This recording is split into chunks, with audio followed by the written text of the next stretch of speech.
இல்லவே இல்லை. வருஷமே இல்லை. டெய்லி தான் பாருங்க, பால்கி படத்துக்காக இப்போ ரெக்கார்ட் பண்ணிட்டு இருக்கேன்.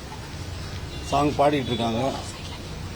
பாட்டை பாதியில் விட்டுட்டு பாட்டை நான் இருந்தால் திருத்த வேண்டியது இருக்குன்னு சொல்லிட்டு, நீ கொஞ்ச நேரம் பாடாம ரெஸ்ட் எடுத்துக்கோ, நான் வந்த பின்னாடி அப்புறம் எல்லாம் திருத்திக்கலாம் அப்படின்னு சொல்லிட்டு வந்திருக்கிறேன். பால்கியினுடைய தமிழ் படத்திற்காக இசை நடந்து கொண்டிருக்கிறது. வருடம் தான் போயிட்டு இருக்கே தவிர நான் அங்கேயே தான் இருக்கேன். நான் எப்பொழுது எப்படி வந்தேனோ அப்படியே இன்னும் அப்படியே இருந்து கொண்டிருக்கிறேன். அதை தவிர எனக்கு ஒன்றும் தெரியாது.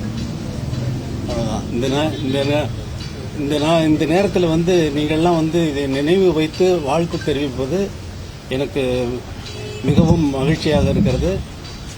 அதனால் உங்களை சந்திக்க நான் ஒத்துக்கொண்டேன்.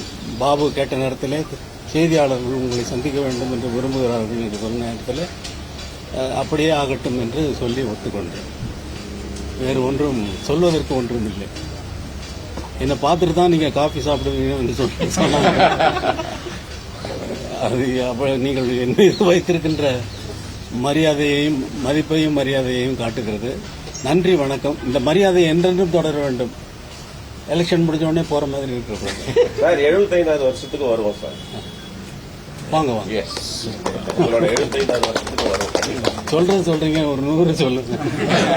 75வது வருஷத்துக்கு வரும்போது 100வது வருஷம் சொல்லுவீங்க. அப்ப சொல்லுவீங்க. அது வரைக்கும் நான் இருக்கணும். ஓகே, நல்லது. ரொம்ப நிகழ்ச்சி அப்படி இல்ல, நீங்கெல்லாம் இருக்கீங்க, அதனால நான்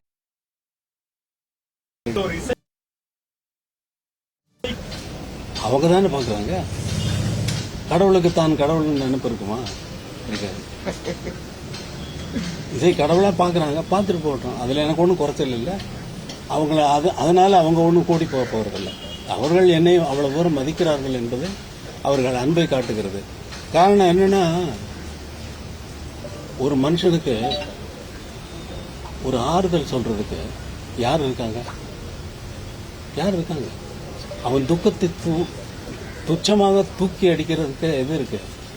கையில் ஆயுதம் வச்சிருக்கானா துக்கத்தை நிறுத்துறதுக்கு? இல்லையே. ஒரு குழந்தை தூங்குது, வயிற்றுல இருக்கிற குழந்தை வேற பாட்டு போட்டா உதைக்க மாட்டேங்குது. அதையும் சொல்றான்.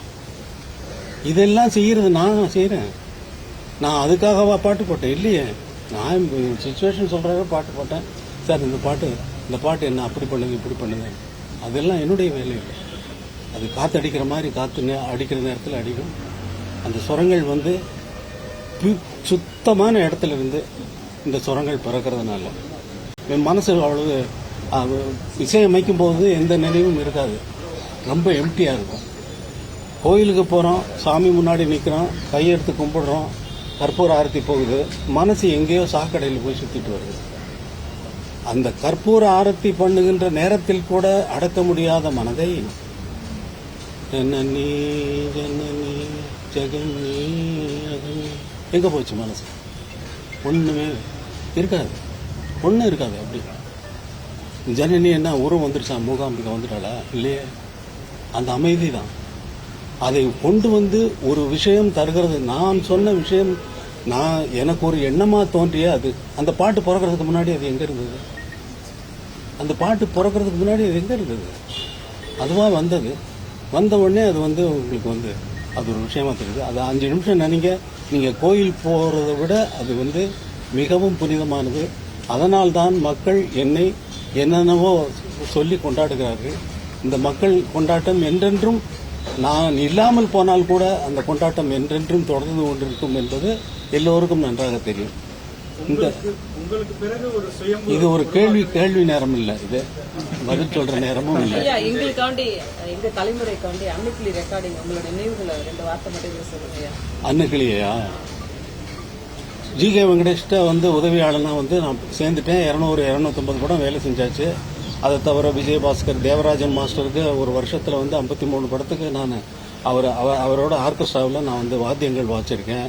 தட்சிணாமூர்த்தி சாமி, சலீல் சௌத்ரி, KV மகாதேவன், MS விஸ்வநாதன், இந்த மாதிரி எல்லா இசையமைப்பாளர்களுக்கும் வாத்திய கருவி வாசித்து கொண்டு இருந்தாலும் எனக்கு ஒன்று அது ஜி.கே. வெங்கடேஷ்ட நானும் எல் வைத்தியநாதன் அவர்களும் 2 பேரும் உதவியாளராக இருந்தோம். அவர் சாங் போட்டார்னா வந்து நாங்கள் 2 பேரும் டிஸ்கஸ் பண்ணிட்டு மியூசிக் எப்படி போடுறது, ஃபர்ஸ்ட் பேக்ரவுண்ட் எப்படி, செகண்ட் பேக்ரவுண்ட் எப்படி, சாங் பேக்கிங் எல்லாம் என்ன பண்ணலாம் அப்படிங்கறதெல்லாம் நாங்கள் தான் பிளான் பண்ணி ரெக்கார்ட் பண்ணிட்டு இருந்தாலும் எனக்குன்னு படம் வந்து பாட்டு ஓகே பண்ணி ரெக்கார்டிங் டேட்டு ஃபிக்ஸ் பண்ணிட்டு சொல்றாங்க. அப்போ நான் நினைக்கிறேன், யோசிச்சு பார்க்குறேன் எப்படி பாட்டை தொடங்குறது அப்படின்னு. அப்பதான் நான் யோசிக்கிறேன், ஜி.கே. வெங்கடேஷ் வேலை செய்யும் பொழுது இந்த கொஸ்டின் எல்லாம் வந்ததே இல்லை, இந்த கேள்வியெல்லாம் வந்ததே இல்லை. நான் வந்து என்னடா படம் வந்துருச்சு, நமக்கு என்ன பண்றது அப்படின்னு சொல்லிட்டு யோசிக்கிறேன்னா முதலே பாட்டெல்லாம் எழுதிட்டாரு. அன்னக்கிளி ஒன்று தேடுது, 6 மாசம் 1 வருஷம், ஆபரம்பு மெயினுமாடுதுங்கிறது ஒரு ஃபோக் சாங்கனுடைய ஃபோக் சாங்கே அது.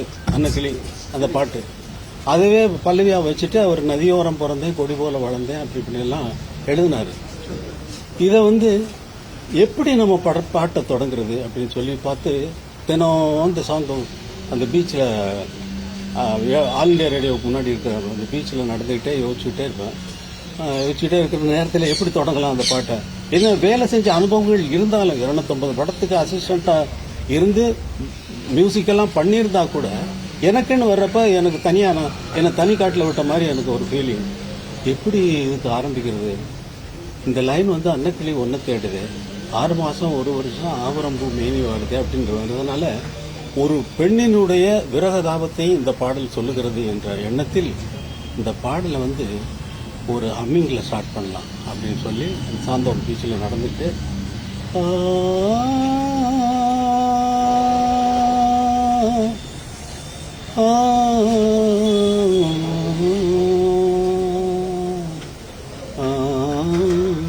அப்படின்னு அந்த அம்மிகள்லாம் கம்போஸ் பண்ணுறேன். அப்புறம் எப்படி பாட்டு தொடங்குறதுன்னு சொல்லிட்டு ஆர்கஸ்ட்ரேஷன்ஸ் எழுதுறேன். இந்த அம்மிங்க பாடி எத்தனை நாள் பாடி இந்த அம்மிங்கை கம்போஸ் பண்ணியிருப்பேன்றது உங்களுக்கு தெரியாது. அவ்வளோ நாள் டெய்லி பாடி பாடி பாடி பாடி பாடி வீட்டுக்கு வந்தோடனே நைட்டில் அந்த நோட்ஸ் அம்மிங்க வந்து நோட்ஸாக எழுதிடுவேன். வந்து இப்போ சரி போட்டாச்சு. இப்போ செகண்ட் பேக்ரவுண்ட் என்ன பண்ணுவோம், டைரக்டர் நதியோரம் பிறந்தேன், இப்போ கொடி போல வளர்ந்தேன் அப்படின்னு பாட்டு எழுதியிருக்காரு. அதனால டைரக்டர் ஷார்ட் வந்து நதியோரம் தான் வைப்பார் அப்படின்னு திங்க் பண்ணிட்டு அன்னக்கிளி ஒன்று தேடுதே தகதகடம் தகடம் தகடம் அந்த அலை போகுதான், தகதகதம் தகதம் தகதம் தகதம் தகதகதம் அடுத்த அலை தகதம் அப்படின்னு சொல்லி நதியோரம் போனேன். அப்புறம் அடுத்த சரணம் வர்றப்போ இப்படி ஒவ்வொரு பேக்ரவுண்டாக ஃபிக்ஸ் பண்ணிட்டு போகிறேன் ஒவ்வொரு இடத்துக்கும். இப்போ அடுத்து வர்றப்ப கனவோடு சில நாள், நினைவோடு சில நாள் வந்து கனவு பற்றி சொல்கிறா, அவளுடைய இளமை பெண்ணு அந்த வந்து கனவு பற்றி சொல்கிறான்ட்டு ஒரு ஹம்மிங்கை வந்து பேக்ரவுண்டாக கொடுத்தேன்.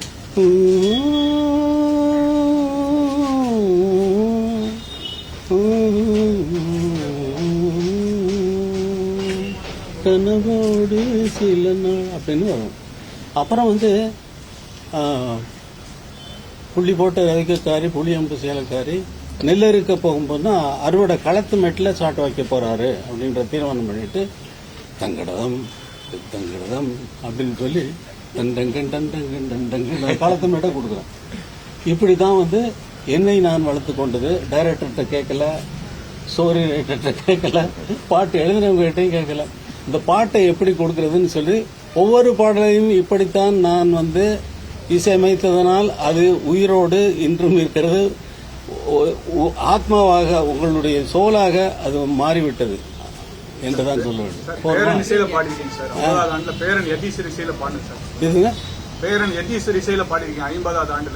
அது ஞாபகம் இல்லை.